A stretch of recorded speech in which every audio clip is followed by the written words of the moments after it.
Noche 6.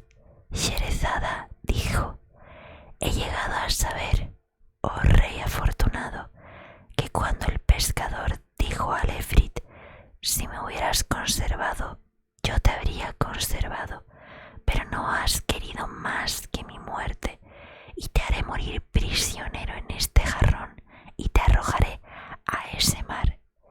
Entonces el Efrit clamó y dijo: por Alá sobre ti, oh pescador, no lo hagas, y consérvame generosamente, sin reconvenirme por mi acción, pues si yo fui criminal, tú debes ser benéfico, y los proverbios conocidos dicen: oh tú que haces bien a quien mal hizo, perdona sin restricciones el crimen del malhechor. Y tú, oh pescador, no hagas conmigo lo que hizo Umama con Atika. El pescador dijo: ¿y qué caso fue ese? Y respondió el Efrit: no es ocasión para contarlo estando encarcelado. Cuando tú me dejes salir, yo te contaré ese caso. Pero el pescador dijo: oh, eso nunca. Es absolutamente necesario que yo te eche al mar sin que tengas medio de salir. Cuando yo supliqué y te imploraba, tú deseabas mi muerte, sin que hubiera cometido ninguna falta contra ti, ni bajeza alguna, sino únicamente favorecerte, sacándote de ese calabozo. He comprendido por tu conducta conmigo que eres de mala raza, pero has de saber que voy a echarte al mar y enteraré de lo ocurrido a todos los que intenten sacarte, y así te arrojarán de nuevo, y entonces permanecerás en ese mar hasta el fin de los tiempos para disfrutar todos los suplicios. El Efrit le contestó: suéltame, que ha llegado el momento de contarte la historia.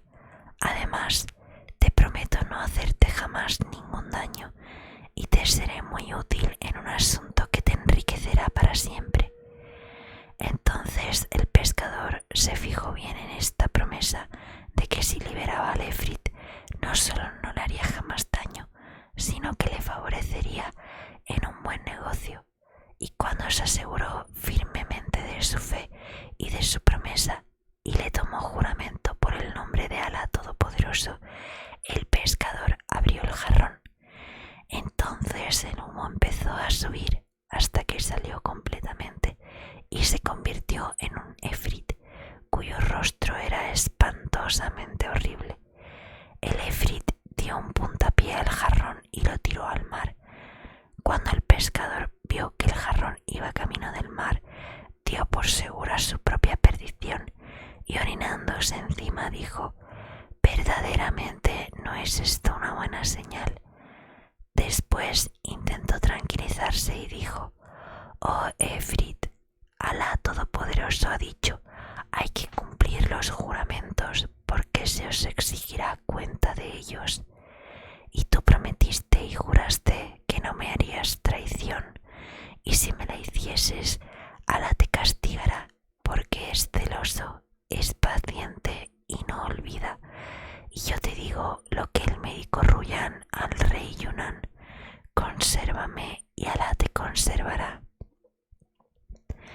Al oír estas palabras, el Efrit rompió a reír y, echando a andar delante de él, dijo: oh pescador, sígueme.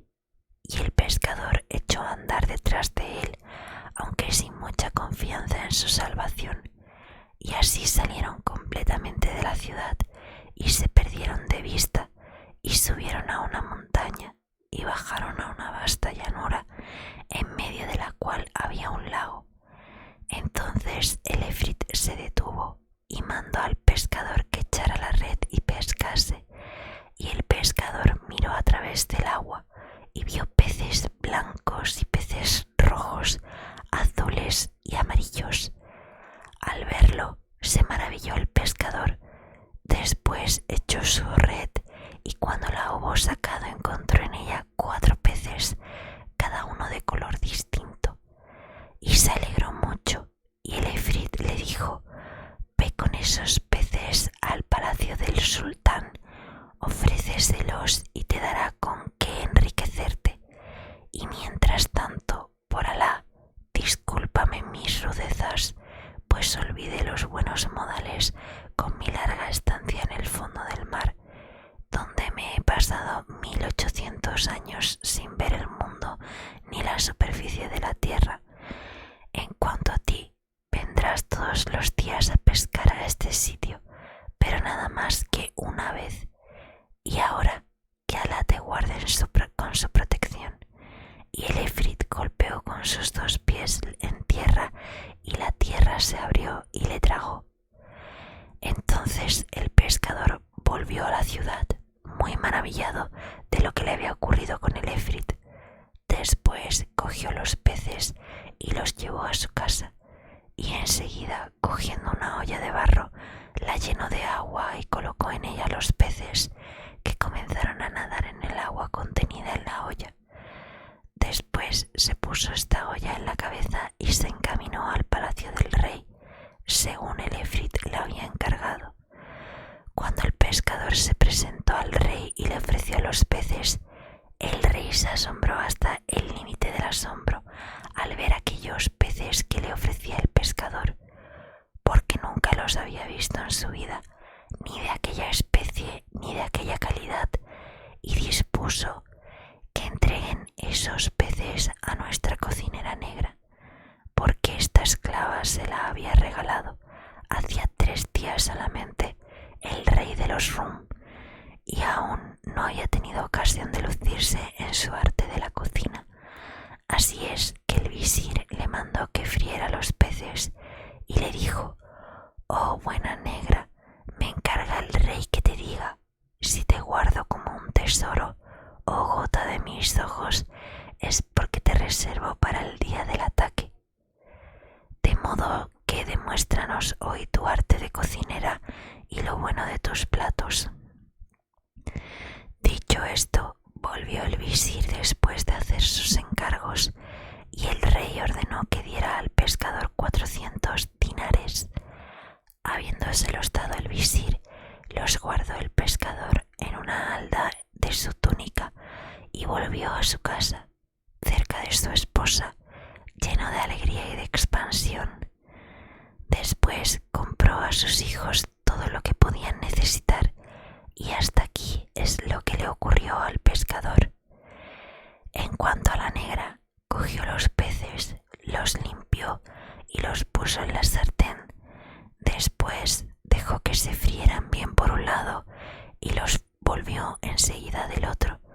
Pero entonces súbitamente se abrió la pared de la cocina y por allí se filtró en la cocina una joven de esbelto talle, mejillas redondas y tersas, párpados pintados con col negro, rostro gentil y cuerpo graciosamente inclinado. Llevaba en la cabeza un velo de seda azul, pendientes en las orejas, brazaletes en las muñecas y en los dedos sortijas con piedras preciosas. Tenía en la mano una varita de bambú.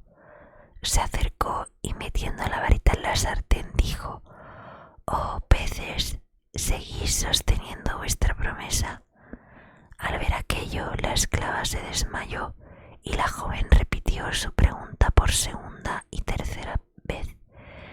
Entonces todos los peces levantaron la cabeza desde el fondo de la sartén y dijeron: «Oh sí, oh sí», y entonaron a coro la siguiente estrofa: «Si tú vuelves sobre tus pasos, nosotros te imitaremos.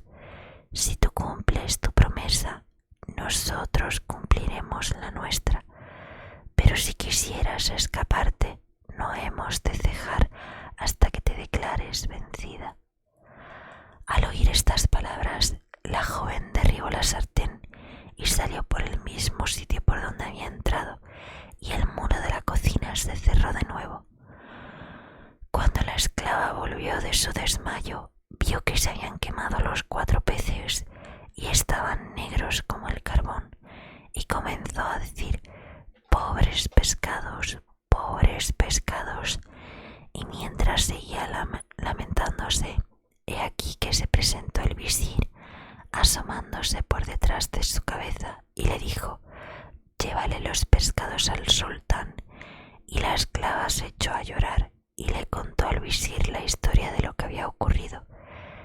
visir se quedó muy maravillado y dijo: «Esto es verdaderamente una historia muy rara», y mandó buscar al pescador.